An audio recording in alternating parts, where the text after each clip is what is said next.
pues estamos de vuelta, que antes ha habido un problema técnico que no, que no esperábamos, obviamente, Sí, y como estábamos diciendo, hoy tenemos con nosotros a un escritor canario al cual he podido conocer y vale mucho la pena que usted también lo conozcan como es Cristian Santana. Antes que nada, comentarles que si tienen alguna pregunta, algún comentario que hacerle al invitado, que nos los escriban por el chat y él las irá respondiendo a lo largo del directo. No sé si el invitado está preparado para que empecemos con las preguntas o necesita algo más de tiempo. Buenas tardes. Antes que nada, gracias por la invitación y yo encantadísimo. Todas las cuestiones que pueda ayudarles, pues aquí estoy para eso. Perfecto. Pues entonces vamos a empezar preguntándote, a ver, por ponerme la chuletilla, ¿cómo te definirías? ¿Cómo me defino? Bueno, yo pienso que quienes me conocen son quienes deben definirme mejor, ¿no? Muchas veces uno tiene una opinión de sí mismo que a lo mejor nada tiene que ver con cómo es. sí. Me defino como una persona que le gusta, que es una esponja, me gusta mejorar, me gusta ayudar, aportar, sumar, y ya con el paso de los años, pues cada día soy más selectivo en cuanto a las personas que tengo al lado. Me imagino que la condición humana se caracteriza en eso, ¿no? En ir atesorando experiencias y eso le ayuda también a cada uno a darse cuenta de con quién debe seguir en esta vida o con quién no debe seguir. Pero básicamente eso, alguien que quiere aportar, alguien que quiere sumar, que sabe que tiene miles de defectos, pero que sus virtudes pues las tiene digamos que al desempeño o que las puedo emplear para ayudar a los demás. Ya ven que se ha dejado claro que es escritor y sabe muy bien explicarse. O más bien venderme, ten cuidado. Esa es buena, esa puntualización es buena, sé venderme. Sí. Y bueno, ¿cómo empezó tu amor por el mundo de la literatura? Bueno, yo considero que como la educación y todo, el contexto familiar es importante, ¿no? Yo soy de las personas que me sienta mal o me pone un tanto de mal humor la falta de educación de las personas o la falta de sensibilidad, no tanto la falta de cultura, porque no todos tenemos la suerte de acceder a la cultura, a la información, por distintas cuestiones sociales, económicas. Y yo afortunadamente soy de una familia, soy hijo de Carmelo Santana Peña y María Jesús Hernández Betancor, y son lectores empedernidos. Entonces, desde muy pequeño uno tiende a imitar lo que ve en casa, y en mi casa se ha leído mucho toda la vida. Entonces, ese gusanillo, pues por la admiración que yo siento hacia ellos, los he querido imitar, y afortunadamente también el gusanillo o el vicio de la lectura, pues se me metió en las venas y hasta el día de hoy.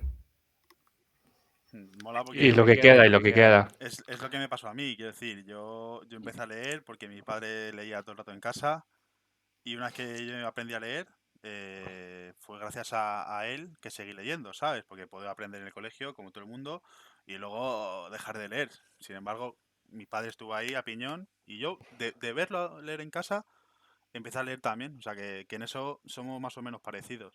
Sí, por eso te digo que es importante. Yo opino que el sistema educativo falla desde hace décadas, por un lado, en cuanto a esas lecturas obligatorias que hacen que al final el alumno lea casi por eso, por obligación, no por placer. Y después también hay una cosa importantísima que yo considero que se ha perdido, que es algo tan elemental como inculcar la oratoria, pero aparte de eso, un diario, el uso de un diario.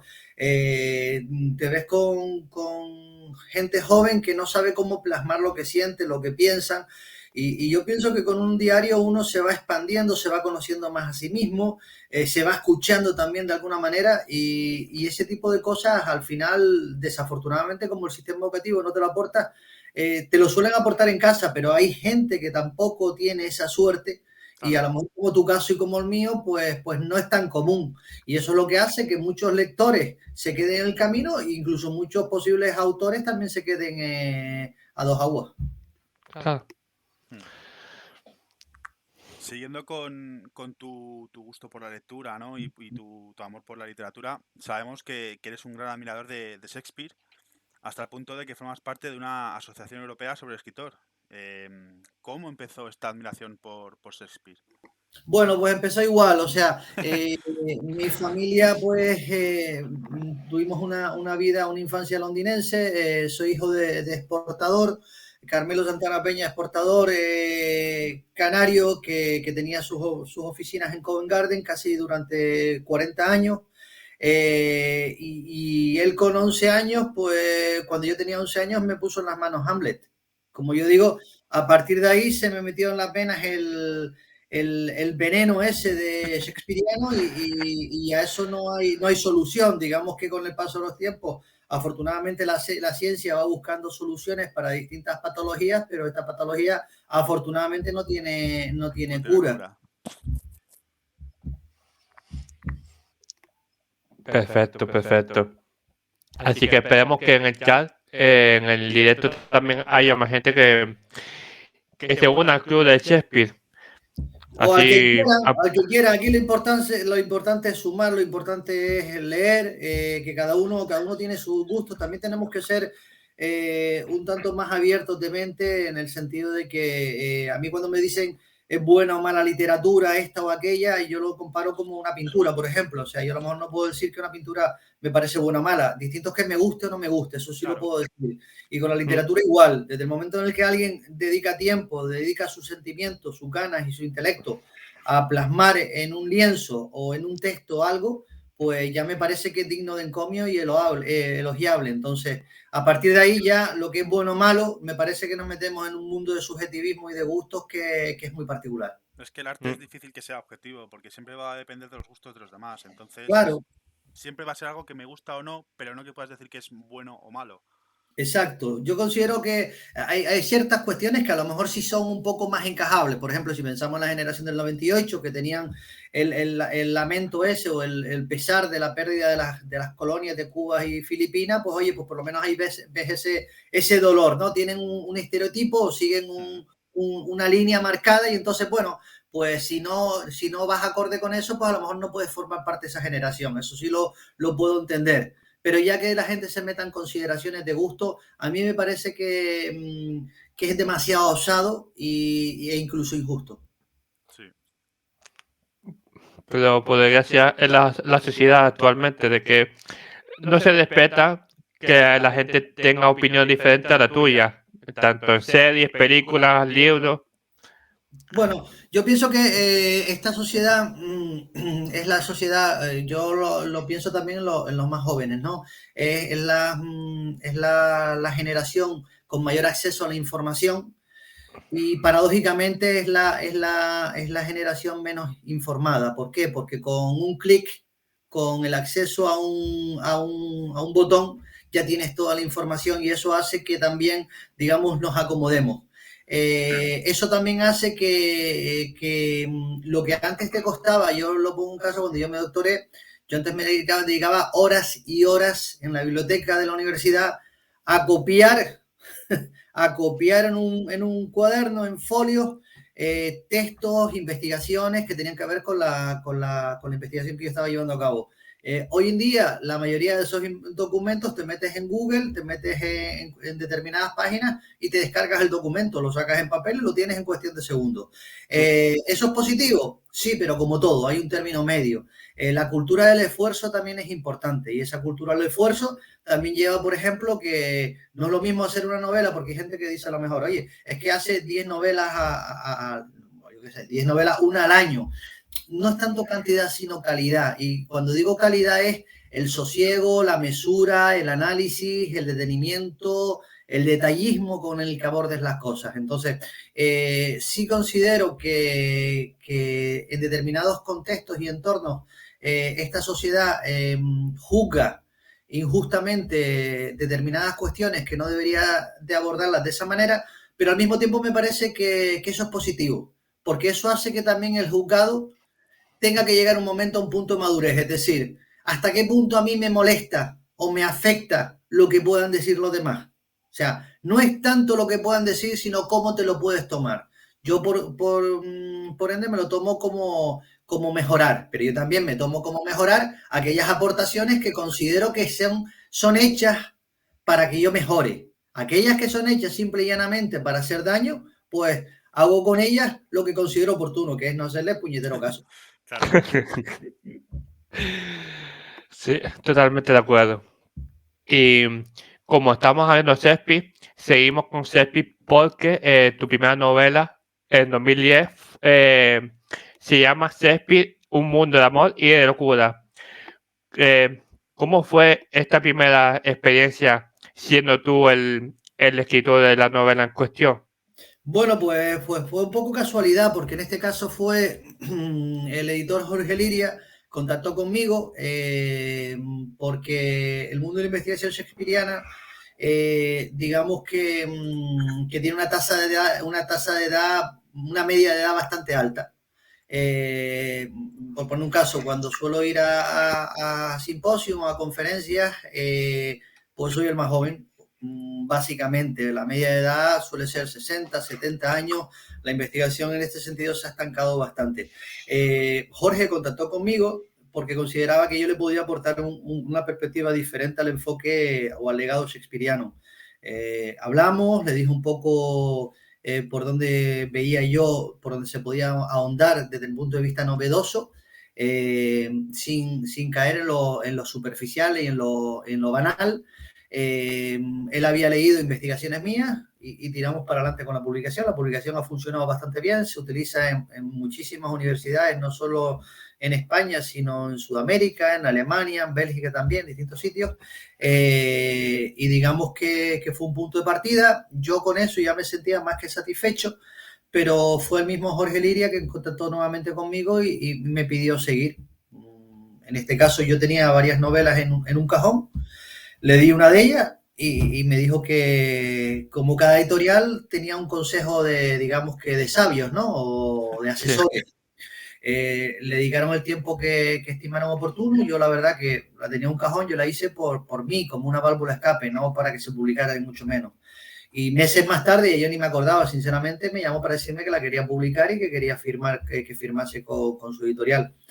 Yo le dije que perfecto, por mi parte no había ningún tipo de inconveniente, pero que sí que quería coger la novela nuevamente porque había determinadas cuestiones que eran un tanto personales que las había plasmado ahí, básicamente porque para mí ese ejercicio era de válvula de escape, no de para publicarlo, para idearlo. Digamos que pulí un poco ciertas cuestiones, él la vio bien también y el consejo asesor de la editorial de él también, y publicamos. Y así es que digamos cómo empezó el andar novelístico.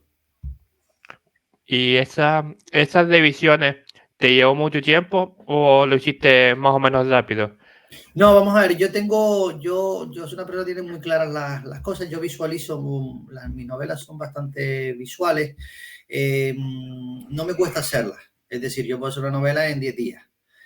Lo que pasa que después sí que la dejo pausar, o sea, tengo distintas fases. Yo puedo decir que tengo una fase de idilio, de amor pasional, dedicado plenamente a la novela en sí, después abandono, después desconsideración, después la leo y no me siento partícipe en el sentido que no la asocio conmigo mismo, y después poco a poco le vuelvo a coger cariño. Digamos que son distintas fases. A eso le dedico un año, incluso 2 años.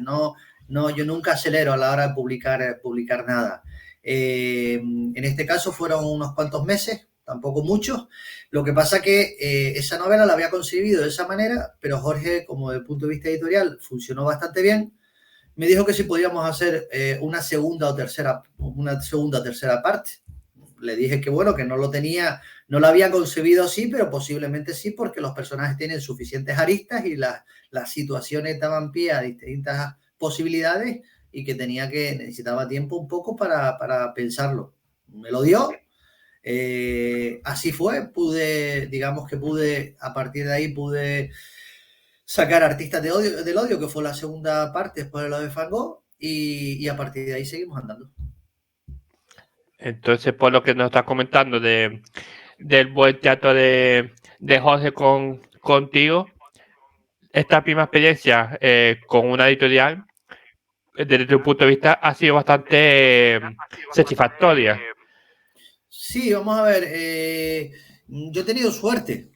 Publicar no es nada sencillo. Sé que ahora se da mucho la autopublicación. A mí me ha venido dado. Entonces, con Jorge en este caso tuve mucha suerte. Después también tuve suerte porque una gente literaria tan importante, de las mejores que existen, como Alicia Sterling, contactó conmigo y quiso que yo formase parte de, digamos, de su equipo y ella ser mi agente. ¿Alguien tiene el directo sin silenciar? ¿Puede ser? Porque estoy escuchando doble. Yo tengo silenciado. Es que escucho doble y no sé si es que... No, el mío está desactivado. El sonido. Y que aparte yo lo tengo en el otro portátil y el sonido del ordenador también está sin sonido. Entonces ¿por qué se escucha doble? Apago el portátil. Si quieren, apago un segundo portátil que tengo que quizás está conectado. El directo es el directo. O apagarlo o ver si está silenciado el sonido. Vale, si me dejan un segundo, aunque estemos en directo. Sí, sin problema. Gracias.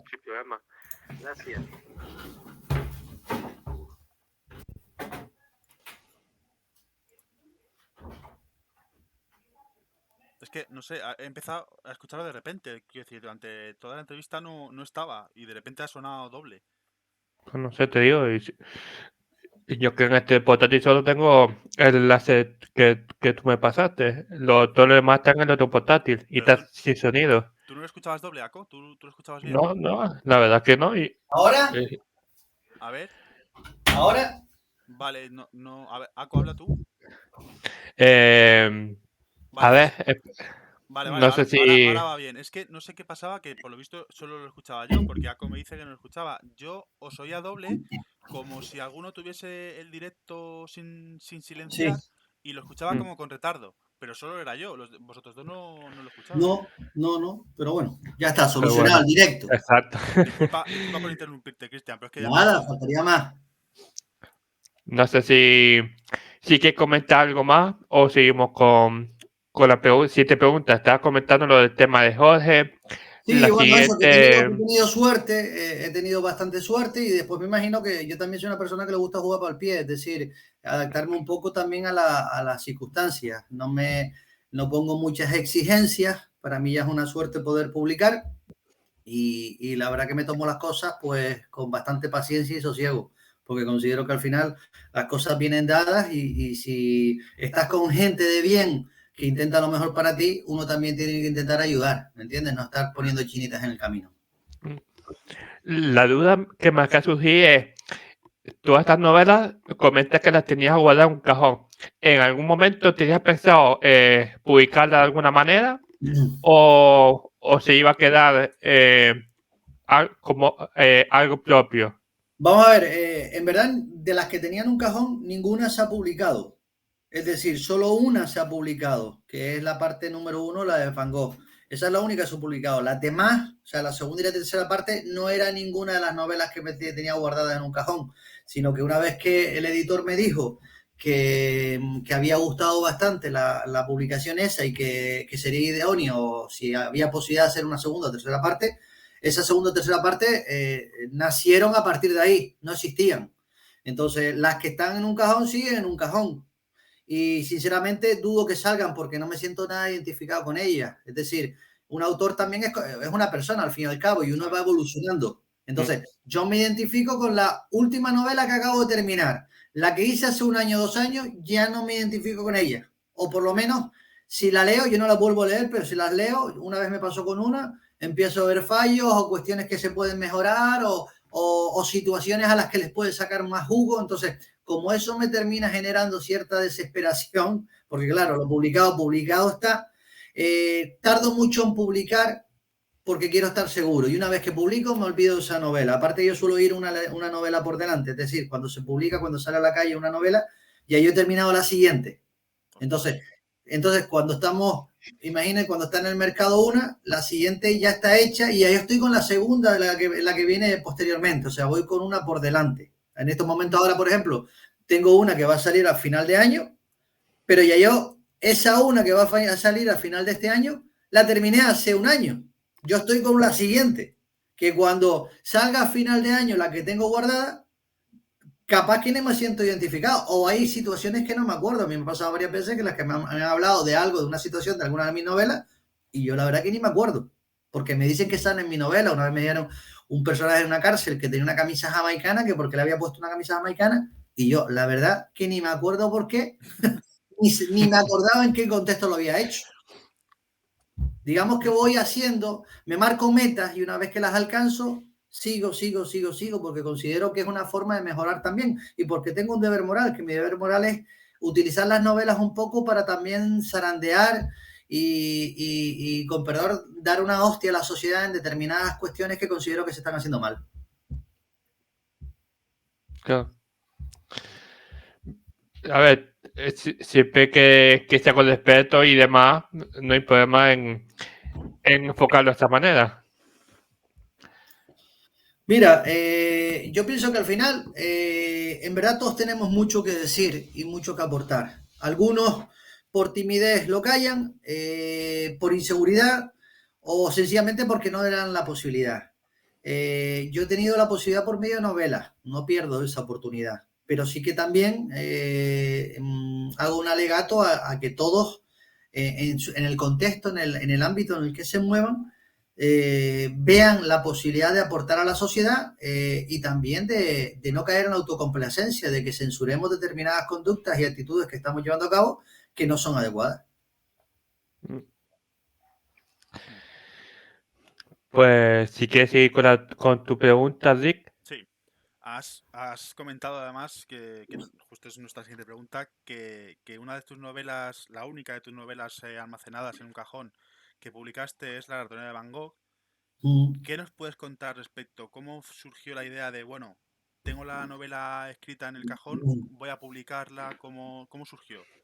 Bueno, vamos a ver, la novela surgió, estaba en la Biblioteca Nacional haciendo un artículo de investigación, abordando distintas cuestiones. Una de las partes de mi tesis doctoral es acerca de las pasiones en la condición humana en las piezas de Shakespeare. Y cuando hablo de pasiones, hablo de la locura, de la enajenación y distintas consideraciones que nos hacen sentir o comportarnos como personas enajenadas. Y estaba estudiando una investigación acerca de lo que es la pérdida de memoria, es decir, una persona si tiene un accidente, pues qué le pasa a esa cabeza, por qué se olvida de determinados momentos, si es como un mecanismo de defensa o sencillamente es que tiene amnesia y eso dependerá de 20.000 consideraciones, del metabolismo, del tipo de golpe en la zona que le haya afectado, distintas cuestiones que son también físicas y científicas. Entonces, entonces salí de la biblioteca y yo no sé por qué, pero me puse a pensar en eso, en una situación, una persona que iba por Hamburgo. Es una ciudad que yo adoro. Yo viví allí en Hamburgo y tengo allí unos muy buenos amigos. Y me imaginé pues en Hamburgo una persecución, un accidente de coche y que el personaje tiene que ver con, evidentemente, todo en torno a la falsificación e imitación de piezas de arte por todo el mundo, no solo Hamburgo, pero Hamburgo como punto de partida, y que el personaje no sabe exactamente quién es, por qué lo persiguen, si él era bueno, si no era bueno. El lector tampoco lo sabe, el lector no sabe si identificarse con ese personaje o no. Entonces, digamos que estamos continuamente en esa situación. Entonces, un artículo de investigación esa tarde en la Biblioteca Nacional me llevó a esa novela, así de sencillo. Y después ya, claro, cuando ya Jorge me dijo que la novela había funcionado y que le interesaba que hubiera una segunda o tercera parte, pues ya le eché un poco más de cabeza y seguimos con las demás, con Artista del Odio o con Desmontando. Qué bueno. Y claro, antes también nos comentaste eso, de que tú solo tenías pensado la de Van Gogh publicarla, que la segunda parte y la tercera no estaba en tu mente darle vida. cuando Jorge te comentó de que estaba teniendo buena decisión y que quería que continuase, ¿cuánto tiempo te llevó escribir Artista del Odio hasta que la pudiste publicar en 2015? Mira, esas publicaciones son las que más lamento, porque las publiqué año a año. O sea, en cuestión de 5 meses ya estaba cada una de esas novelas, la segunda y la tercera parte hecha, y después a final de cada año, o sea, se publicó Fango salió, por ejemplo, ya me bailan las fechas, por ejemplo, la Navidad del 2010, o no sé, por decir una fecha. Artista del Odio salió en la Navidad del 2011 y después Desmontando salió en la Navidad del 2012, por ejemplo. Es decir, cada una de las novelas salió a la luz año por año. Eso no lo volveré a hacer. Pagué, digamos, un poco la novatada, no lo volveré a hacer por lo que decía antes. Me gusta más el sosiego, me gusta más el descanso, analizar, sudar los personajes, detestarlos, cogerles cariño, desconcertarme con ellos, admirarlos, odiarlos. Entonces, necesito mucho más juego con ellos, y en este caso con estas novelas no lo viví. Sí empezó a salir un poco la vena esa oscura, mucho más oscura que después se escenificó con Pacheco. Eso sí empezó a salir en las escenas de cárcel y todo ese tipo de cuestiones. Una novela mucho más oscura, eso sí que empezó ya a emerger, no tanto que en Fango, que era menos oscuro, pero sí que lamento haberle dedicado tan poco tiempo.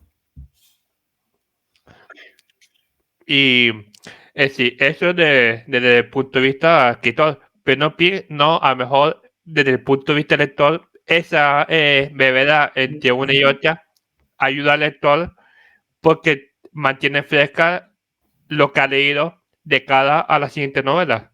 Sí, bueno, vamos a ver, es que eso hay muchos matices, ¿no? Está el lector que evidentemente sigue fiel a su autor y lo va siguiendo. Yo me acuerdo bueno, me acuerdo, no, yo sé de gente que ha leído todas mis novelas, que como sabe que ha pasado un año y medio desde la anterior, de vez en cuando, ¿y cuándo sale la siguiente? ¿Cuándo sale la siguiente? Porque más o menos tienen esa dinámica o ese hábito. Entonces, ¿qué sucede? Yo sí quiero lo mejor para el lector, quiero darle el objeto más pulido, más maduro, más claro, más todo. Entonces, yo tengo claro que para hacerlo como yo quiero, esto es como el buen vino, hace falta tiempo. Entonces, sé que por un lado puede ser el desazón de tener que esperar, pero al mismo tiempo, como se suele decir, la espera vale la pena. Entonces, en este caso, no es que quiera decir que vale la pena, porque después para gustos colores, después puedo hacer una auténtica porquería, pero yo tengo claro que yo le dedico mucho tiempo, o quiero dedicarle mucho tiempo, porque sé que así es como al final lo que queda va a ser mucho más jugoso. Claro. Sí.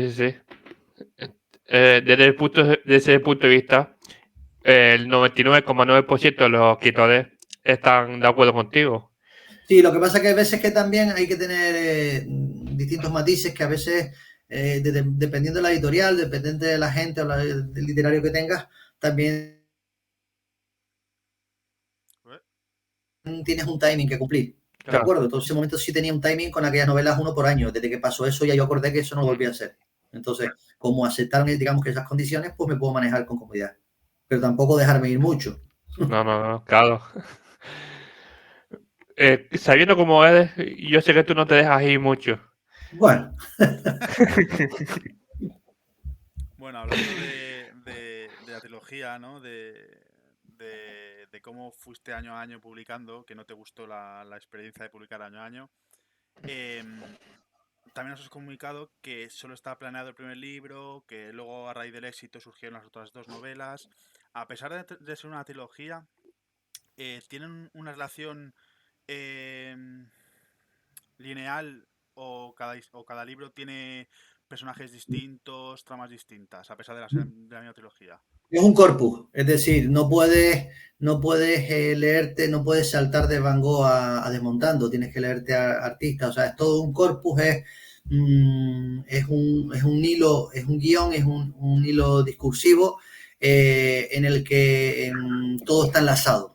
O sea, eso me hizo que fuera más complicado, porque claro, cuando estaba haciendo la segunda parte, que sabía que tenía que haber tercera parte, tenía que andar con pies de plomo. Entonces, fue una labor compleja, no caer en las incoherencias tampoco. O sea, tener muy en cuenta lo que pasaba en la 1, después en la 2, en la tercera, o sea, todo ese tipo de consideraciones, no estar hipotecado con lo anterior, pero al mismo tiempo también que todo fuera coherente. Entonces, todo forma parte de un hilo conductor. Hay veces que alguien me contacta conmigo porque para que le firme alguna publicación y me estoy leyendo tal novela, le digo, y la anterior, ¿qué tal? A lo mejor me estoy leyendo Artista, le digo, ¿y la anterior qué te parece? Ah, no, la anterior es, pues, digo, no, es que no puede. Claro, de hecho yo a veces pienso, digo, ¿cómo demonios se está leyendo la segunda sin haberse leído la anterior? ¿O cómo está con la tercera sin haber leído la segunda? Sí. O sea, no se me mete en la cabeza, pero bueno, que la hice de esta manera, como posiblemente también la podía haber hecho, como has dicho tú, digamos, compartimentos estancos sin que estuvieran vinculados, pero me parecía más sensato que fuera todo un corpus y un cosmos. Y que a fin de cuentas lo más lógico sí que esté relacionado, porque para eso es una trilogía, para hacer historias que estén relacionadas unas con otras. Yo quería, y porque quería que fuera, yo he evolucionado y al inicio, va a sonar mal, pensaba en el lector y quería que fuera esparcimiento. Lo que deseé con eso fue un poco un acercamiento al mundo de la cultura, de no solo la imitación y la falsificación de las piezas de arte, sino visitar los museos, visitar las ciudades del mundo, aquellas que tienen una consideración más cultural. Una vez que terminó eso, ya me di cuenta que tenía que dejar eso a un lado y tenía que lanzar el mensaje que quería, que era moralizar, censurar, atacar los vicios de esta sociedad, los vicios que tenemos como personas y esa deuda moral que considero que todos tenemos y que yo en este momento, pues digamos que la ejecuto por medio de los textos. Y sí, a raíz de publicar la tercera novela de esta trilogía, ya por fin has podido tener algo más de tiempo, porque hasta el 2018 no salió a la luz la novela para chicos, la cual la tengo en mi habitación, porque yo fui a tu presentación y demás. Que para todo aquel que nos está viendo, ¿cómo nació la idea de esta novela? Pues mira, Pacheco nació de un enfado. Pues vaya fue más largo. Vamos a ver, no pasó mucho tiempo de desmontando a Pacheco. Lo que pasa que, lo que te dije, o sea, Pacheco estuvo casi 1 año y medio en un cajón. O sea, mi agente y mi editor la querían publicar, pero yo les pedí, yo quería aire. Quería porque además era un salto importante. Era un salto importante de las anteriores a esta. Y porque digamos que era como el salto ya a la madurez. Entonces quería que eso fuese también una cosa más sosegada. Pacheco nació de ese enfado con el que con el paso de los años uno se vuelve más, a ver cómo lo digo, más majadero, en el sentido de que uno pues tolera menos lo que decía antes, la falta de educación, pero al mismo tiempo no se mete en batallas que sabe que no va a ganar. Es decir, ese enfado que uno se come a veces cuando tiene que estar a lo mejor en un sitio aguantando a un niño impertinente porque el papá o la mamá no le dan una educación y uno se lo tiene que comer, pues oye, pues esas cosas, o cómo ver cómo no se comportan adecuadamente con los mayores, o cómo ver parejas sentadas en una cafetería y los dos con el móvil y no se hablan, o el hecho mismo de que las personas pues hablamos pero no nos comunicamos, oímos pero no escuchamos, vamos a 1000 por hora, como el mantener incluso amistades por inercia, el no ser selectivos con el tiempo, con los sentimientos, con lo que se dice, con lo que se piensa. Entonces, digamos que fui acumulando, se fue haciendo una bola, una bola, una bola, una bola, y entonces a partir de ahí salió Pacheco. O sea, Pacheco, como bien saben, empieza en un establo, aparece el cuerpo de una chica asesinada, y en un pueblo pequeño donde nunca, a las afueras de Sevilla, donde nunca ha pasado nada, mucho calor, mucho agobio, agosto en verano, eso es un horno. La sensación de sudor, el olor a estiércol del campo, los mosquitos, tensión, nervio, porque quería también tensionar al lector. A mí hubo alguien una vez en la Universidad de Santander, en un taller que impartí, que me dijo que Pacheco le daba ganas de ducharse, le generaba atmósfera. Y la verdad que buscaba eso, o sea, buscaba la incomodidad, buscaba el que estés molesto, el que estés... Esa sensación cuando tú quieres saltar. Exacto, como aquella película famosa, la de Michael Douglas, ¿se acuerdan? La de Días de Furia. Que el Sí. tío está, hasta Sí. que llega un momento que estalla. Entonces, pues yo pienso que hay mucha gente de esta sociedad que está así.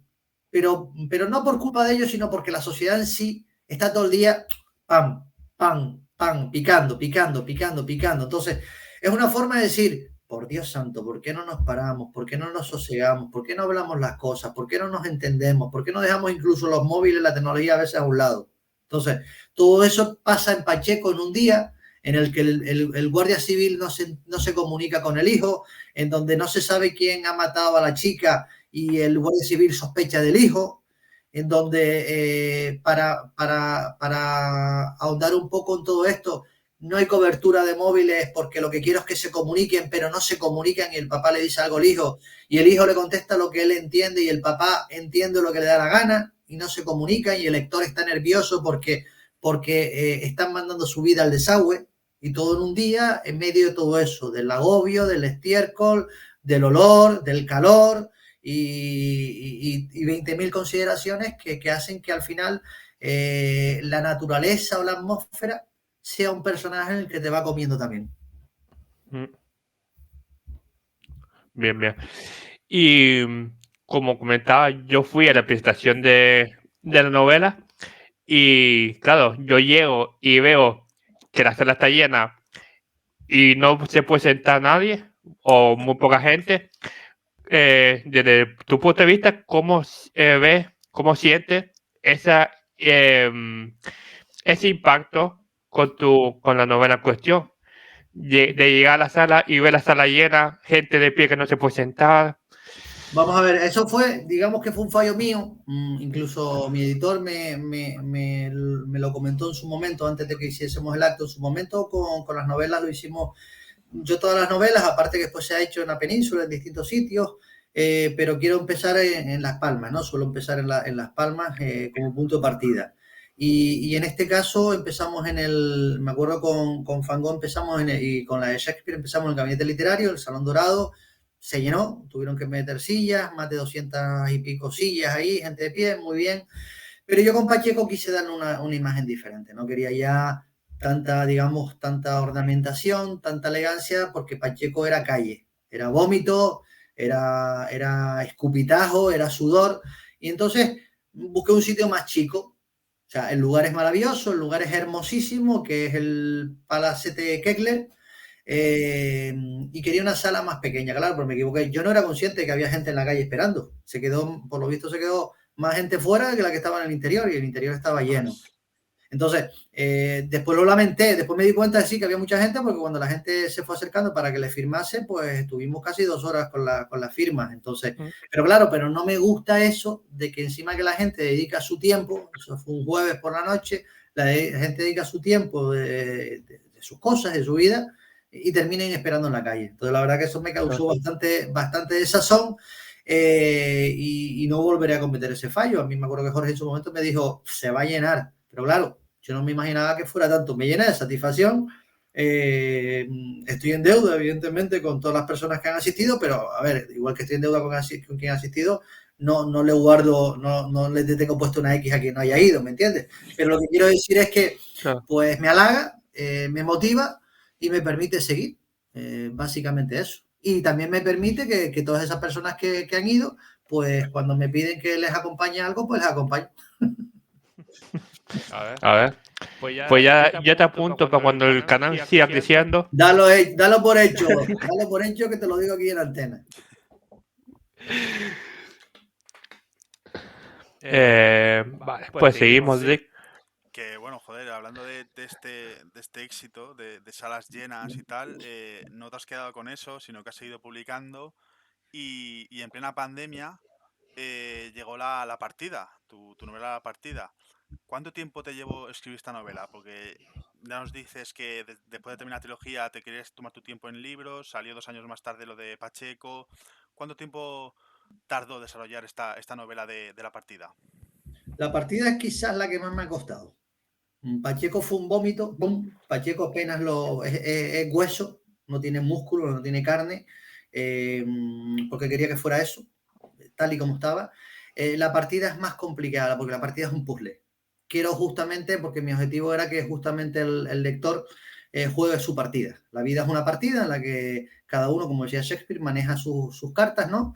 Y esto es igual. O sea, somos personas que estamos en el escenario, decía el bardo, lo decía, ¿no? O sea, estamos en escenario, el papel de cada uno dura el tiempo que estamos en escena y cada uno tiene un papel distinto en su historia, ¿no? Entonces, la partida es eso, o sea, en los personajes cada uno juega una partida y el mismo lector tiene que jugar su partida, por eso es un puzzle y me costó articularlo, o sea, cómo, por ejemplo, empieza la novela con en Nueva Orleans, en una mansión, una mesa de póker, 6 cadáveres. Ese es el capítulo 1, detallando cómo están los cuerpos esparcidos en la mesa. Y el capítulo 2 es 20 años antes, en Inverness, o sea, en un continente totalmente distinto, la desaparición de un bebé. Es decir, cómo se asocian o qué vínculo tienen esos cadáveres en esa mesa de póker en Nueva Orleans 20 años después con la vida o con la desaparición de ese bebé en Inverness. Entonces, todo ese puzzle, todo ese marco temporal y como son distintas vidas paralelas que terminan cohesionando, que terminan chocando, colapsando, porque al final no deja de ser también un estudio de la condición humana, porque quería que enseñar que los supuestos etiquetados como perdedores también tienen derecho a ganar y que aquellos que están con el fango y con la mierda hasta el cuello también tienen derecho a forzarse y a salir de ahí, ¿no? Entonces, digamos que perseguía todo eso y eso sí que fue mucho más complejo. La mayoría de la gente me ha dicho que le ha gustado bastante, incluso más que Pacheco. Yo sigo identificando más con Pacheco, será porque es la más mía, pero curiosamente mucha gente me ha dicho que le gustó más la partida que Pacheco. No, el género puzzle, como lo has llamado tú, es un género que está en alza. Series como Sherlock, adaptando las novelas de Conan Doyle, hace mucho por ese género del enigma. Entonces, puedo entender que la gente se pueda sentir más atraída por una novela así que por una novela sucia, ¿no? Como pueda ser Pacheco. Sí, es que las novelas, hay que tener mucho cuidado con las novelas sucias porque hay momentos y escenas que a lo mejor pueden hacer que el lector se aparte, ¿me entiendes? Lo que pasa es que a mí me era indiferente esa situación, ese hecho. Es decir, a mí no va a sonar mal, pero no me importaba que hubieran lectores que se apartaran y que dejaran la novela a un lado y se olvidaran de ella, porque eso no iba a cambiar el sentido o el deseo que tenía yo. Yo quería Claro. simple y llanamente hacer algo que con eso hacía que eso a mi editor y a mi agente evidentemente no le gusta lo que voy a decir, pero eso hacía que me leyera menos gente, pues posiblemente, pero no me importó, porque yo tenía un mensaje claro, tenía un sentimiento claro y no lo iba, digamos que a viciar por el hecho de lo que pudiera leer más gente. Claro. Es que al final de cuentas es eso, es decir, tú tienes una idea y tampoco puedes cambiar tu idea por querer gustarle Pero lo que pasa es que a la totalidad de no los se lo puedes lectores. decir a tu editor o a tu agente. Ya, Sí, ya. no. ¿Y por qué decidiste ubicar la trama en Nueva Orleans, en esta historia?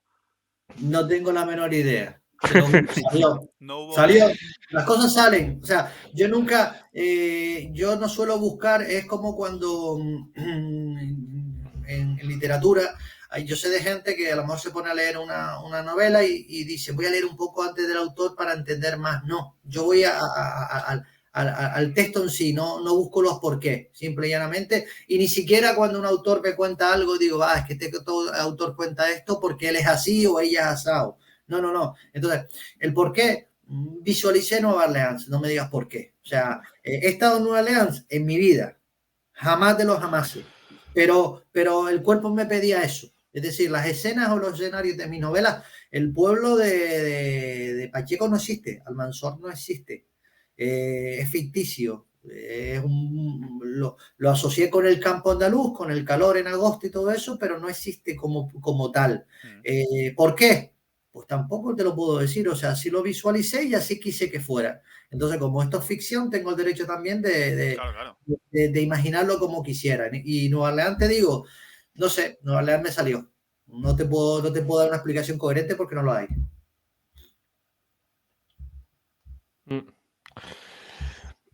Y antes hiciste mención a la novela que va a salir próximamente a final de año, del cual no tenemos detalles. ¿Hay algo que nos puedas contar de experto sin hacer spoilers? Bueno, la única novela a día de hoy, una vez que salga, de las mías, que tiene lugar en Las Palmas. Eso entiendo que ya es información original. Privilegiada, esto es una exclusiva. Evidentemente hay asesinatos. Evidentemente hay asesinatos también, como no puede ser menos. Tiene que ver mucho con Shakespeare, con la condición humana, incluso con la forma de morir de los personajes en las piezas de Shakespeare. Porque he intentado también que sea una novela en la que no solo se camine por esta ciudad, se intenta averiguar quién demonios o quiénes son los asesinos o las asesinas, sino que también se acerca un poco a la literatura, el lector se acerca a la literatura clásica. Entonces, digamos que todo eso lo he hecho un collage y ha salido esta novela, de la que sí me he quedado satisfecho. Es más, me he quedado más satisfecho de esta novela que, curiosamente, que de La Partida, al margen que después guste más o guste menos. Y esta fue, sí, intuyo de que esta no te costó tanto escribirla como La Partida. Esta fue algo más ligera de escribir. Me he dado cuenta de una cosa, que he estado haciendo lo más difícil, es decir, cuando haces novelas de lugares en donde no vives, vale, sí, yo he vivido en Hamburgo, en Berlín, distintas ciudades, ¿no? Tienes la imagen de la ciudad, pero claro, es mucho más sencillo hacerla de tu ciudad. O sea, porque es que enseguida vas con el coche a una cena, y ya puedes hablar de la cafetería al lado, porque pasas todos los días por ahí. Claro. O los diálogos pueden ser los diálogos que escuchas continuamente. O sea, me ha sido mucho más fácil, mucho más cómoda. Los diálogos fluyeron con más naturalidad. No significa que en los anteriores no fuera así, porque es más, yo en mis diálogos busco que sea lo más verosímil posible, porque si no, fuera, lo quito. Pero este caso sí ha sido mucho más sencillo, incluso me ha dado pie a esparcirme más. Es decir, a lo mejor, pues si un personaje está delante de la escultura de Vittorio Macho, de Pere Galdós, pues oye, ¿por qué no sube la calle y termina pasando por tal cafetería que sé que hay, que se pone la gente a ver fútbol o cualquier historia? O sea, claro, con Nueva Orleans, antes que estábamos hablando, sí, yo sé que a lo mejor sí le tengo que buscar una explicación antes a lo de Nueva Orleans, a lo mejor es por la vinculación con el póker, con el jazz y con todo esto, porque a mí me encanta el jazz y me encanta el póker y son elementos importantísimos en la partida, en la novela. Quizá a lo mejor por eso ha salido Nueva Orleans, pudiera ser, no lo sé. Pero sí que tuve que informarme, tuve que documentarme, tuve que navegar mucho por Nueva Orleans, callejear mucho, me llevó mi tiempo de investigación. Aquí no, aquí ha sido coser y cantar, ¿me entiendes? Entonces, claro, digamos que ha sido mucho más fácil hacerla. Y estas son preguntas que me van surgiendo a mí sobre la marcha, que no estaban en el guión. Porque, claro, como la mayoría de tus lectores de estas novelas van a ser canadios, ¿a ti te gustaría que le gustase, obviamente, que le gustase esa novela hasta el punto de que uniese ciertos lugares de la ciudad con lo que ocurre en ese momento de la novela?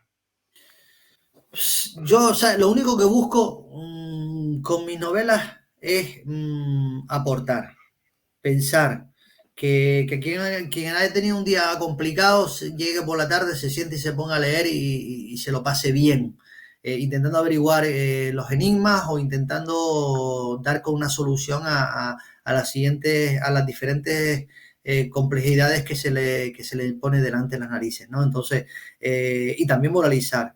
Ya lo que venga después, la verdad que poco me importa porque no busco más, me siento afortunado ya. Para mí es una satisfacción insisto, poder plasmar esto. Yo lo suelo decir, yo soy afortunado de ser hijo de quien soy.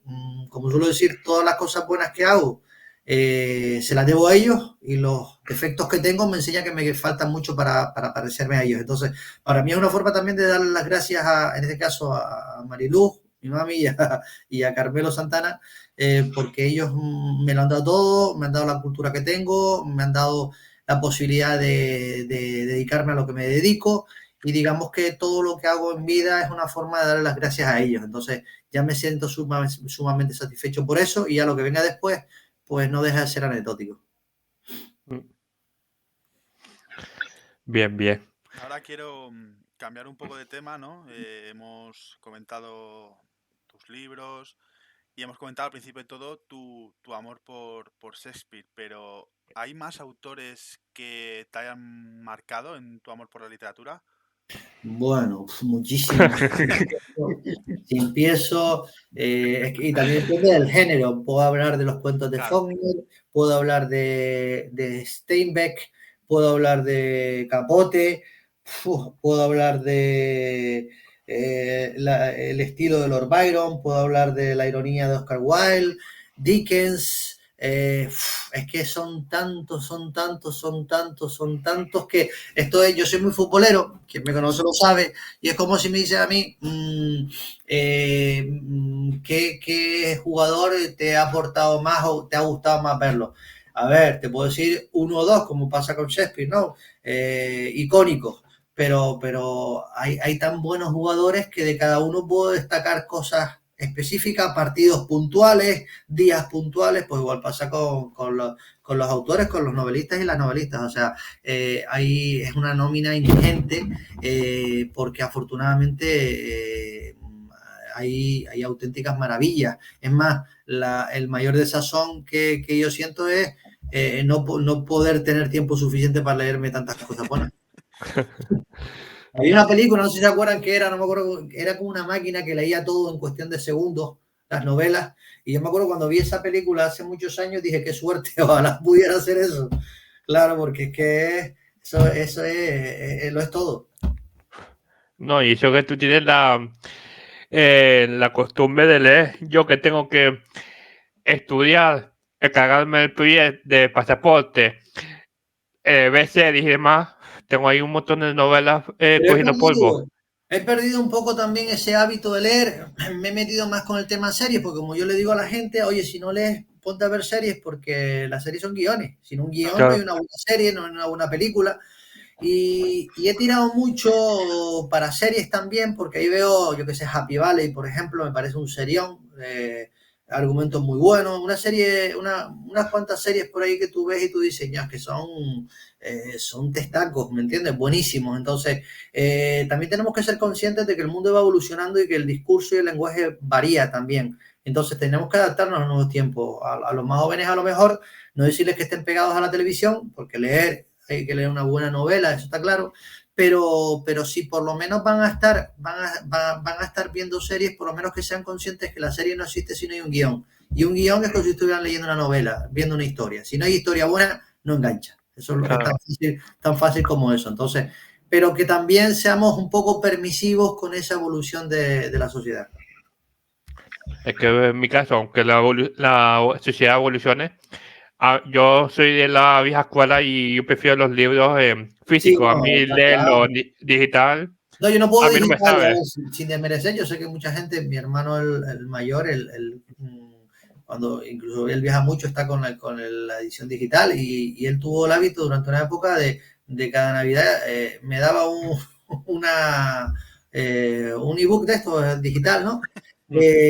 Y durante 2 años lo hizo porque, claro, durante un año no vio que cuando me lo dio yo se lo di a alguien, porque yo no lo utilizo.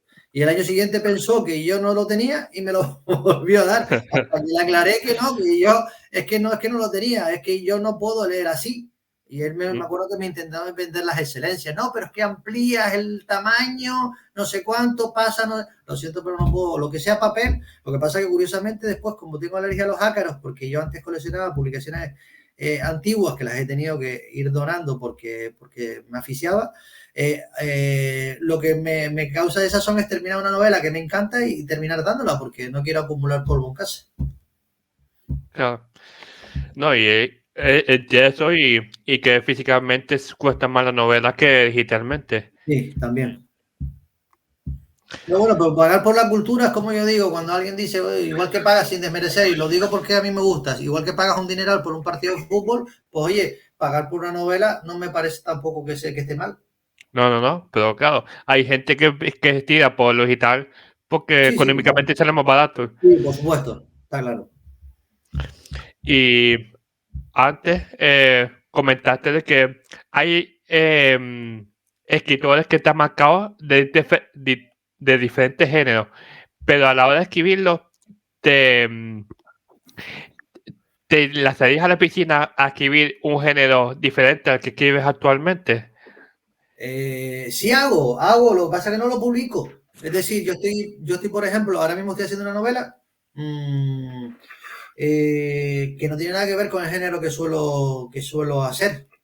O sea, es una novela, pues, bueno, muy personal. No sé si en algún momento verá la luz, no lo sé, la verdad, porque me está costando hacerlo por lo personal que es. Se aborda la cuestión del Alzheimer. Y no sé si en algún momento sale, pero no tiene nada que ver con las anteriores. O sea, por poder puedo, distintos que después decida que se publique o no.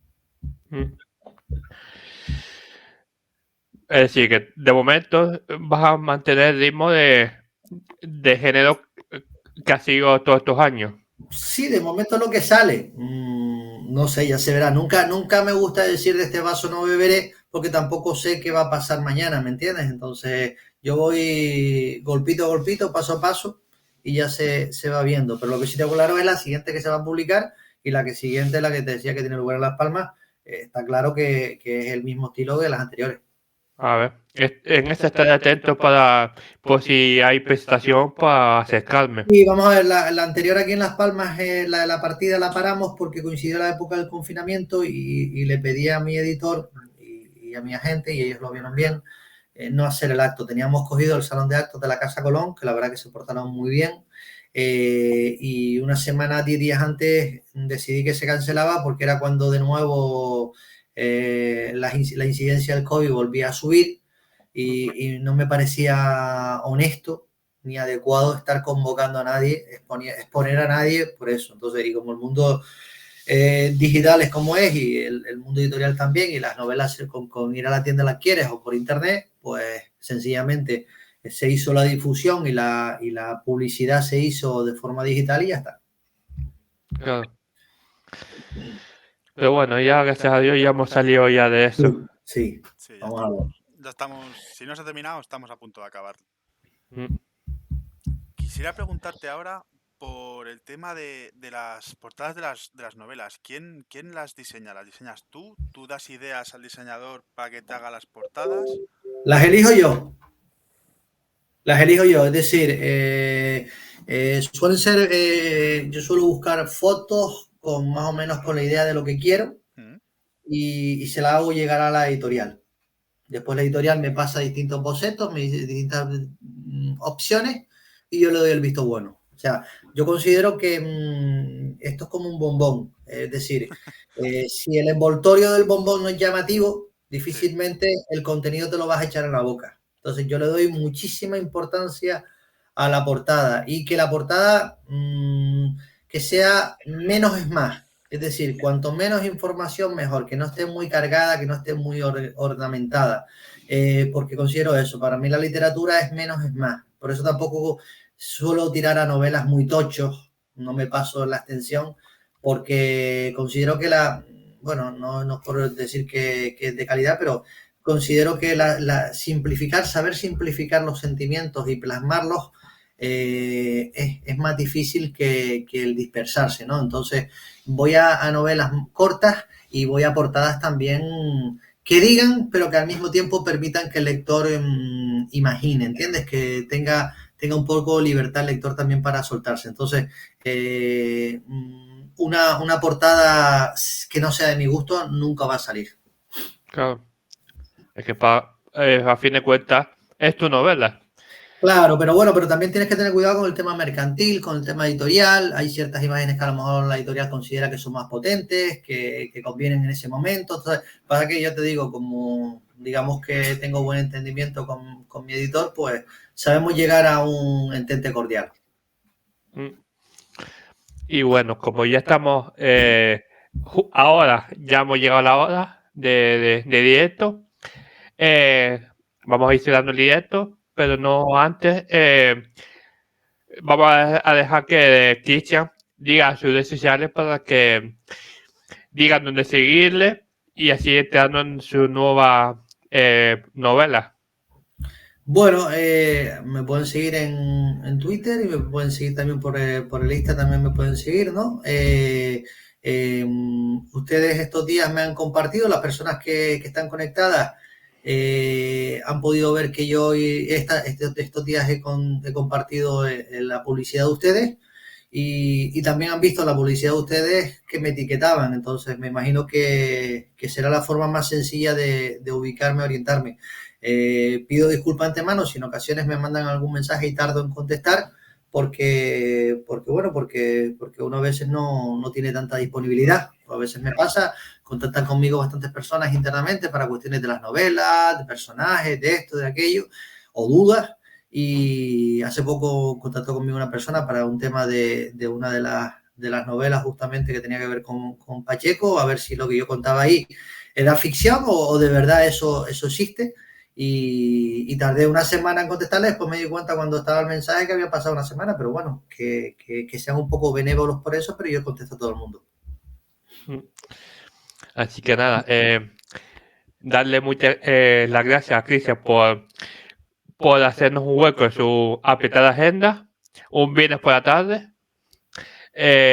Gracias también a los que han estado viendo el directo. Y a mi compañero Lee también por acompañarme, que es el jefe infiltrado, yo siempre lo digo. Le encanta ese término, Ako. La mano que mece la cuna. Sí. Es para quitarme a mi valor, porque yo no, a pesar de yo montar todo esto gracias a todo el equipo. Exacto, a todo el equipo, así que no te quites valor. Exacto, Bueno. hay que ser humilde, pero tampoco pasarse. Claro. Yo sí, a mí lo que me gustaría hacer es pues animarles a seguir lo que están haciendo, felicitarles. La verdad que es una labor digna de encomio Muchas gracias. y elogiable. Dice mucho de ustedes.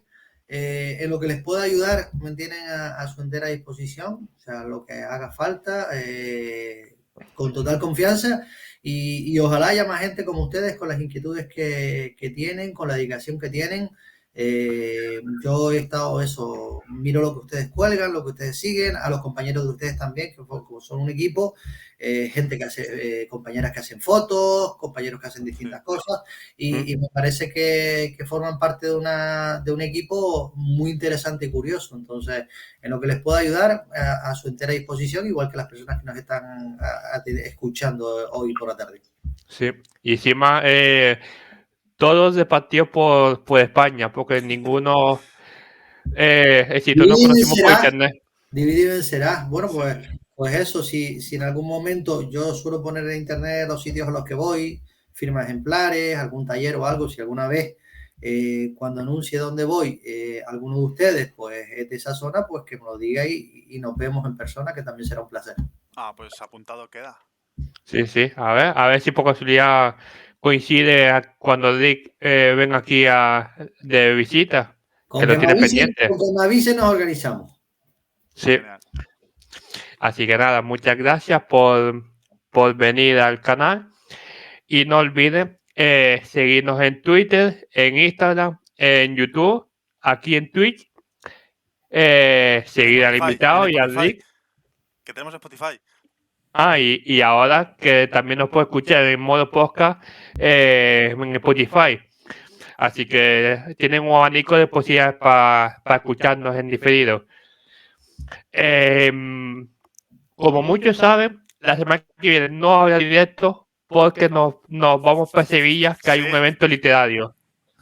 Así que la semana que viene Si son de Sevilla, las animamos a que vayan al evento y nos vemos físicamente. Haz eso, es que es reunión de equipo, porque nos encontramos Lorena, Aco y yo en Sevilla, estamos los tres. Lorena, Aco y yo, sí, eso, María, también vemos a Miriam, vemos a casi todo el equipo. Estamos ahí un montón de pasaporte. Así que nada, esperamos que hayan disfrutado el evento, el directo, con esta gran persona y que y que nos vemos cuando volvamos de Sevilla. Aco, espera. La antología. Ah, lo ves, que son muchas cosas, hacemos muchas cosas que mi cabeza no da para tanto. Trabajo en equipo.